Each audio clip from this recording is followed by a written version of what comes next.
ആറളം കണിച്ചാർ പഞ്ചായത്തുകളെ തമ്മിൽ ബന്ധിപ്പിക്കുന്ന ആറളം ഫാം അണങ്ങോട് പാലം അപകട ഭീഷണി ഉയർത്തുകയാണ്. 30 വർഷത്തിലധികം പഴക്കമുള്ള ഈ പാലം നിലവിൽ വലിയ രീതിയിലുള്ള ബലക്ഷയം നേരിടുന്നു. പാലത്തിന്റെ ഇരുമ്പ് കമ്പികൾ ഉൾപ്പെടെ പുറത്തു കാണുന്ന നിലയിലാണ്. ദിനംപ്രതി നിരവധി ആളുകൾക്ക് ആശ്രയമായ പ്രധാന പാത കൂടിയാണിത്. മഴക്കാലം ശക്തമായാൽ പുഴയിലെ നീരൊഴുക്ക് വർദ്ധിക്കുന്നത് പാലത്തിന്റെ സുരക്ഷയ്ക്ക് കൂടുതൽ ആശങ്ക ഉയർത്തുന്നു. വൻ ദുരന്തം സംഭവിക്കുന്നതിന് മുൻപ് പാലം പുനർനിർമ്മിക്കാനോ ബലപ്പെടുത്താനോ ഉള്ള നടപടികൾ അടിയന്തരമായി സ്വീകരിക്കണമെന്നാണ് പ്രദേശവാസികളുടെയും ആവശ്യം. പാലത്തിന്റെ ശോചനീയാവസ്ഥ പരിഹരിക്കാനുള്ള ആദ്യഘട്ട നടപടിയുടെ ഭാഗമായി ആറളം കണിച്ചാർ പഞ്ചായത്ത് ഭരണസമിതി അംഗങ്ങൾ പാലം സന്ദർശിച്ചു. Kanichar panchayat president Threasiamma Paul, vice president Chacko Thaikkunnel, മറ്റ് അംഗങ്ങൾ Aralam panchayat president V Shobha, vice president Jimmy Anthinad, ജില്ലാ പഞ്ചായത്ത് അംഗം ജെയ്സൺ കാരക്കാട്ട് തുടങ്ങിയവരാണ് പാലം സന്ദർശിച്ചത്. ഇപ്പം നമ്മളുള്ളത് ആറളം പഞ്ചായത്തിലാണ്. ആറളം പഞ്ചായത്തിനെയും കണിച്ചാർ പഞ്ചായത്തിനെയും ബന്ധിപ്പിക്കുന്ന അണങ്ങോട് എന്ന സ്ഥലത്താണ്. അപ്പോൾ ഈ അണങ്ങോട് പാലവുമായി ബന്ധപ്പെട്ട് വലിയ ഒരു അപകട ഭീഷണിയിലാണ് ഈ പാലമുള്ളത്. അപ്പോൾ ഈ പാലത്തിൻ്റെ അപകടാവസ്ഥ കണ്ട് നമ്മുടെ കണിച്ചാർ പഞ്ചായത്തിൻ്റെയും ആറളം പഞ്ചായത്തിൻ്റെയും ഭരണസമിതി അംഗങ്ങൾ ഈ പാലം സന്ദർശിക്കുകയും ഇതിൻ്റെ അപകടാവസ്ഥ നേരിട്ട് കണ്ട് മനസ്സിലാക്കുന്നതിന് വേണ്ടി ഇവിടെ എത്തിയിട്ടുണ്ട്. അപ്പോൾ ഈ അണങ്ങോട് പാലവുമായി ബന്ധപ്പെട്ട് ഇത് സന്ദർശിക്കുന്നതിന് വേണ്ടി നമ്മുടെ കണിച്ചാർ പഞ്ചായത്തിൻ്റെ പ്രസിഡന്റും ആറളം പഞ്ചായത്തിന്റെ പ്രസിഡന്റ് കൂടി എത്തിയിട്ടുണ്ട്. നമുക്ക് പ്രസിഡന്റുമാരൊക്കെ അറിയാം. അപ്പോൾ അങ്ങോട്ട് ഏറ്റവും അപകടാവസ്ഥയിലാണ് ഈ പാലം ഉള്ളത്. ഏകദേശം 30 വർഷത്തിലധികമായി ഈ പാലം.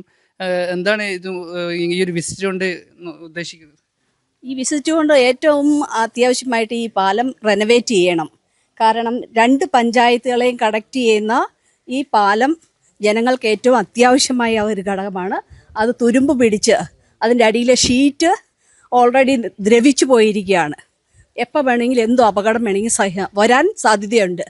അതുകൊണ്ട് എത്രയും വേഗം ഞങ്ങൾ 2 പഞ്ചായത്തിൻ്റെ കണക്ഷൻ എത്രയും പെട്ടെന്ന് സുഗമമാക്കുവാനായിട്ട് ST ഫണ്ടെങ്കിലും ഉപയോഗിച്ച് പെട്ടെന്ന് തരണം. കാരണം ഇത് ആസ്തിയിലില്ല, 2 പഞ്ചായത്തിലില്ല. അതുകൊണ്ട് ഞങ്ങൾക്ക് ഡയറക്റ്റ്ലി ഒരു സംയുക്ത ഫണ്ടിലും ചേരാൻ പറ്റില്ല. അതുകൊണ്ട് എത്രയും പെട്ടെന്ന് ചെയ്യുക. ഏറ്റവും വലിയ ആദിവാസി പുനരധിവാസ മേഖലയാണ് ഏഷ്യയിൽ തന്നെ ഏറ്റവും അപ്പോൾ ഇത്തരത്തിലൊരു ശരിക്കും പറഞ്ഞാൽ ഇത് എത്ര വർഷമായി തന്നെ പലർക്കും അറിയില്ല.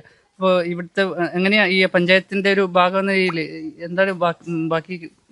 ഇത് 2005 ആദിവാസി പുനരധിവാസ പ്രക്രിയ നടന്നത്.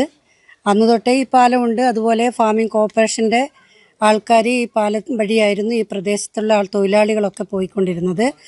അപ്പോൾ നമുക്ക് ഇത് ആറളത്തെയും അയ്യങ്കുന്നിനെയും ബന്ധിപ്പിക്കുന്ന ജനങ്ങൾക്ക് ആദിവാസി മേഖലയിലൊക്കെ പോകാൻ പറ്റുന്ന എളുപ്പത്തിലെത്താൻ സാധിക്കുന്ന ഒരു പാലമാണ്. ഇതിനിപ്പം പാലങ്ങളൊക്കെ പോയി കിടക്കുന്ന ഒരവസ്ഥയാണുള്ളത്. അപ്പോൾ ഇതൊന്ന് പുനർനിർമ്മിച്ചുകൊണ്ട് മുന്നോട്ട് പോകണമെന്നാണ് ആഗ്രഹം. പക്ഷേ കണിച്ചാർ പഞ്ചായത്ത് പ്രസിഡന്റ് പറഞ്ഞതുപോലെ തന്നെ നമ്മുടെ ആസ്തി രജിസ്റ്ററിലൊന്നും ഇത് കാണാൻ സാധിച്ചിട്ടില്ല. പണ്ട് കാലങ്ങളിൽ തൊഴിലാളികൾ ഫാമിൽ കോർപ്പറേഷനായിരുന്ന സമയത്ത് ഉള്ള പാലമാണ് എന്നാണ് എനിക്കറിയാൻ സാധിച്ചത്. ഞാൻ 2007 ഇവിടെ വന്നത്. അന്ന് ആ കാലഘട്ടം തൊട്ട് ഇതിലെ സ്കൂട്ടി അതുപോലുള്ള ചെറിയ വാഹനങ്ങൾ ഉന്തി ഇങ്ങോട്ടേക്ക് വരുന്ന ഒരവസ്ഥയായിരുന്നു. ഇപ്പോൾ അതും പറ്റാത്തൊരവസ്ഥയാണ്. ജനങ്ങൾക്ക് ഇത് ഗുണകരമാകും. ഇതിൻ്റെ ഒരു പ്രവൃത്തി നല്ല രീതിയിൽ നടന്നു കിട്ടിയാൽ എന്ന് തോന്നുന്നു. കണിച്ചാർ പഞ്ചായത്തിനെയും ആറളം പഞ്ചായത്തിനെയും ബന്ധിപ്പിക്കുന്ന ഈ ഇരുമ്പ് പാലം ഏകദേശം 30 വർഷത്തിൽ കൂടുതലായി ഇവിടെ ഇത് സ്ഥിതി ചെയ്യാൻ തുടങ്ങിയിട്ട് നിലവിൽ ഇത് വളരെ വലിയ അപകടാവസ്ഥയിലാണുള്ളത്. കാരണം ഇതിൻ്റെ നമുക്ക് കാണാൻ സാധിക്കും, ഇതിൻ്റെ പല കമ്പികളൊക്കെ ദ്രവിച്ച് വീഴാനായിരിക്കുന്ന സ്ഥലമാണ്. പല ഭാഗത്തും വിള്ളൽ സംഭവിച്ചിട്ടുണ്ട്. അതുപോലെ തുരുമ്പ് പിടിച്ച് വളരെ വലിയ അപകടാവസ്ഥയിൽ തന്നെയാണ് ഈ പാലമുള്ളത്. ഇപ്പോൾ ഏറ്റവും എടുത്തു പറയേണ്ടത് ഇത് കണിച്ചാർ പഞ്ചായത്തിൻ്റെയോ ആറളം പഞ്ചായത്തിൻ്റെയോ ആസ്തി വികസന ഫണ്ടിൽ ഇതിൽ ഉൾപ്പെടുന്നില്ല എന്നുള്ളതാണ്. 2 പഞ്ചായത്തിൻ്റെയും ആസ്തിയിൽ പെടാത്ത ഒരു പാലമാണ്. അതുകൊണ്ട് തന്നെ ഇതിൻ്റെ ഫണ്ടും കാര്യങ്ങളൊക്കെ എങ്ങനെയാണ് കൈകാര്യം ചെയ്യേണ്ടതെന്നൊക്കെ കൺഫ്യൂഷനിലാണ്. ഇത് എത്രയും പെട്ടെന്ന് ഈ പാലത്തിൻ്റെ അപകടാവസ്ഥ മനസ്സിലാക്കി ഇതിന് ഒരു പരിഹാരം കാണുക എന്നുള്ളതാണ് ഈ വിസിറ്റ് കൊണ്ട് ആറളം പഞ്ചായത്തും അതുപോലെ കണിച്ചാർ പഞ്ചായത്തും ഈ വിസിറ്റ് കൊണ്ട് ഉദ്ദേശിക്കുന്നത്. ആറളം പഞ്ചായത്തിൻ്റെ വൈസ് പ്രസിഡന്റ് നമ്മുടെ കൂടെയുണ്ട്. ഈ അണങ്ങോട് പാലം നമുക്കറിയാം, പറഞ്ഞതുപോലെ ആറളം കണിച്ചാർ പഞ്ചായത്തുകളെ ബന്ധിപ്പിക്കുന്ന വർഷങ്ങൾ പഴക്കമുള്ള നമ്മുടെയൊക്കെ ഓർമ്മയിൽ ഈ സ്റ്റീൽ പാലം ഇവിടെ ഉണ്ട്. ഇത് തൊട്ട് താഴെ അല്ലെ തൊട്ടടുത്ത് ഉള്ള 2 പാലങ്ങൾ ഇപ്പോൾ ഗതാഗത യോഗ്യമായപ്പോൾ ഓടന്തോട് പാലവും അതുപോലെ തന്നെ വളയഞ്ചാൽ പാലവും ഇപ്പോൾ ഉദ്ഘാടനം കഴിഞ്ഞ് ഗതാഗത യോഗ്യമാക്കിയപ്പോൾ ഒരുപക്ഷെ അല്പം പ്രസക്തി കുറഞ്ഞു ഈ പാലത്തിന്. എന്നാൽ വർഷങ്ങളായി ആറളം ഫാമിലെ തൊഴിലാളികളും ഒപ്പം അവിടുത്തെ സാധാരണ കാൽനട യാത്രക്കാരും ഇരുചക്ര വാഹന യാത്രക്കാരും ഒരുപാട് കാലം ഉപകാരപ്പെട്ട ഒരു പാലമാണിത്. ഇന്ന് ഇത് നിരവധിയായ കാൽനട യാത്രക്കാരും മറ്റ് ആളുകളും ഉപയോഗിക്കുന്ന ഒരു പാലം തന്നെയാണ്. ഇതിൻ്റെ ഏറ്റവും പൂർണ്ണതയിൽ സംരക്ഷിക്കപ്പെടേണ്ടതുണ്ട്. ഇത് അപകടാവസ്ഥയിലാണ് എന്ന് മനസ്സിലാക്കിയപ്പോൾ നാട്ടുകാരുടെ പരാതിയെ തുടർന്നാണ് ഇത് സന്ദർശിക്കാൻ ഞങ്ങൾ സംയുക്തമായി ഇവിടെ എത്തിയിട്ടുള്ളത്. ഈ ഒരു വിഷയം ബന്ധപ്പെട്ട അധികാരികളുടെ മുമ്പിലേക്ക് എത്തിക്കുക എന്നുള്ളതാണ് ഈ സന്ദർശനത്തിൻ്റെ ലക്ഷ്യം. നമുക്കറിയാം, പഞ്ചായത്തിന് ഈ ഒരു വലിയ പ്രൊജക്റ്റ്, ഈ ഒരു നവീകരണ പദ്ധതി ഏറ്റെടുക്കുക പ്രായോഗികമല്ല.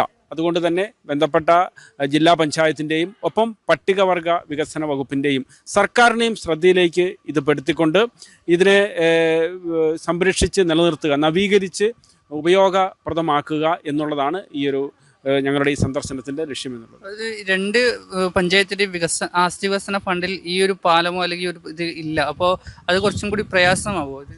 അത് സാങ്കേതികമായി അതൊക്കെ ചെറിയ വിഷയങ്ങളുണ്ട്, അതൊക്കെ പരിഹരിക്കാവുന്നതേ ഉള്ളൂ. കാരണം ഈ ഒരു മേഖലയ്ക്ക് പ്രത്യേകിച്ച് നമുക്കറിയാം, ഒരു ഭാഗം എന്ന് പറയുന്നത് പട്ടികവർഗ പുനരധിവാസ മേഖലയും ആറളം കൃഷി ഫാമുമാണ്. മറ്റൊരു മേഖല ജനവാസ മേഖലയാണ്.